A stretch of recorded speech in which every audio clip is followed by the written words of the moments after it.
This our transitional material is terrible. This one came straight from Reddit, from a buddy of mine, Andy. Andy sent this to me, and it's from Reddit. It's on the Walmart subreddit. So r/Walmart for you folks playing at home, if you're a Reddit reader, and I am. So I thought I'd read this to you. I like it. I'm ready. The title is funny. It's a gentleman who's 26 years old and worked at Walmart and recently got fired. The title is "Got Fired for Shitting My Pants at Work." What? So what? Yeah. So he says, "I, 26-year-old male, have IBS, which the management team knows about. I've had close calls, but I haven't shit my pants until yesterday.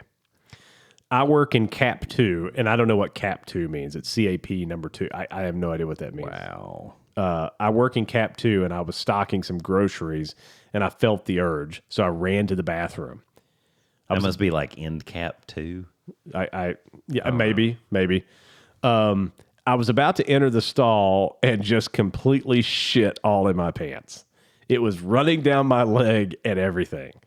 I had to do the walk of shame to my car. Luckily, only a few drips of diarrhea made it to the floor. Most of it got in my socks.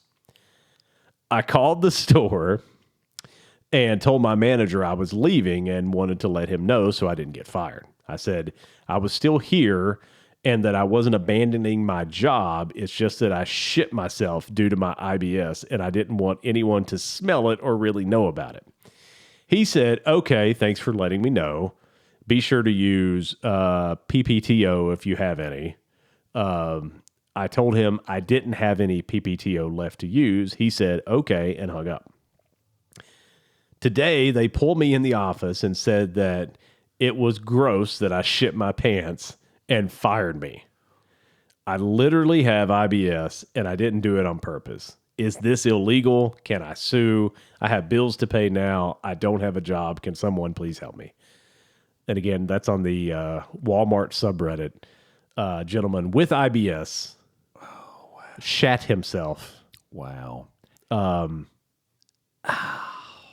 So I this hasn't happened to me as a manager, but it happened to someone that I know who was a manager. I'm not going to say the location because there are people that listen to this show that'll know who I'm talking about. But a gentleman, names are anonymous. I was talking with him one day, and he said, "Do you know so and so?" And I said, "Well, yeah." And he's like, "Did I tell you what happened last week?" I said, "No, what?" He's like, "He got up and kind of ran out, and he came back with a notebook." Holding a notebook like on his ass when he came back. And he says, "Hey man, I gotta go. I shit myself." And I said, "What did you say?" And I said, "Dude, go. You got it. No problem. Just go. Don't worry. Go. It's not a problem." And he said, and I watched him, waddle to his car with a notebook covering his ass. Booty. And so, like, when I read this story, I thought about that. And I'm like, yeah, we handle that completely different. Like, it was like, dude, it's fine. Just go home. It's okay. I don't care if you have time off or not. Come on. I mean, I'm making these ugly faces. I like that. I'm just kind of messing with you. Are you mewing at me? Is that what you're doing? No, I can't. Yeah, I do have a overbite, so I can't, or underbite, so I can't. I have an overbite. Overbite. Yeah, I got an overbite. Anyway, that's a tough deal because, I mean, that is a recognized medical condition. Yeah. Now, it's not...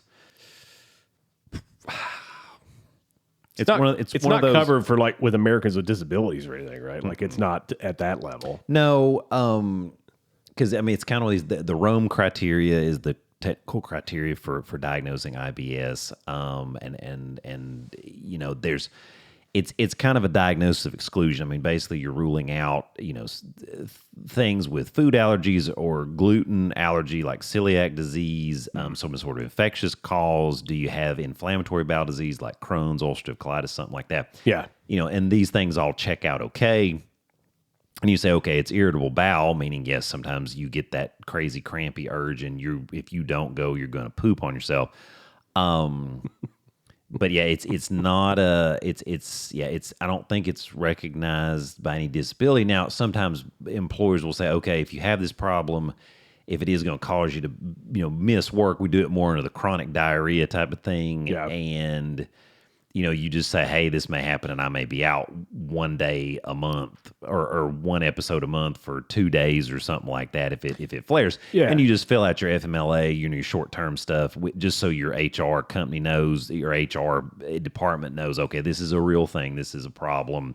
Your physician has acknowledged this being a problem, and we will protect you, up to a certain point. Now, if you go beyond what's been allowable, then they're like, yeah, this is not what we see. Just thinking about it, like, but I mean, if you crap yourself, I mean, that's kind of punishment enough. I have I have direct and indirect reports, and I can't imagine anybody coming to me of all the people that I've ever managed I've had people come to me and say, hey, I just threw up in the bathroom before. Right. Like, I think I want to go home. I'm like, go home. Yeah. Yeah. I mean, I think I think if it was like a habitual thing. Exactly. No, way different. Then I think you have to have a serious conversation like every that. Tuesday at 4:00, I shit myself. Say listen, because I mean, there are medicines to help with that. I mean, does it always work? No, nothing's 100%. But I mean, you can take some things to try to help that from being a habitual. I'm doing it right now. Right now. You know what I'm saying? You know what I'm saying? Yeah. Like, so I mean, I think if every Monday morning you can't come in because you shit yourself, but I mean, it was a complete accident. I mean, that's pretty harsh, man.